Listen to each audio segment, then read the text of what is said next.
Hey everyone, if your Steam downloads feel like they're stuck in slow motion, you're not alone. In this quick guide, I'll show you a few simple but powerful ways to speed up your downloads on Steam.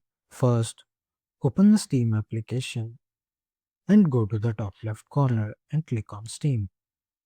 Then in the drop down menu, open Settings. Now in the Settings window, go to the Downloads tab.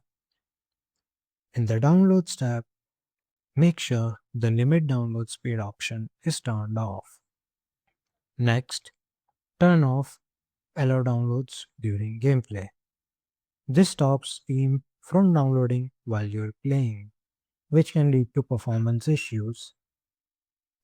Then scroll down and click on Clear Cache and confirm the prompt. This will restart Steam and remove any unnecessary or corrupted files that could be slowing things down.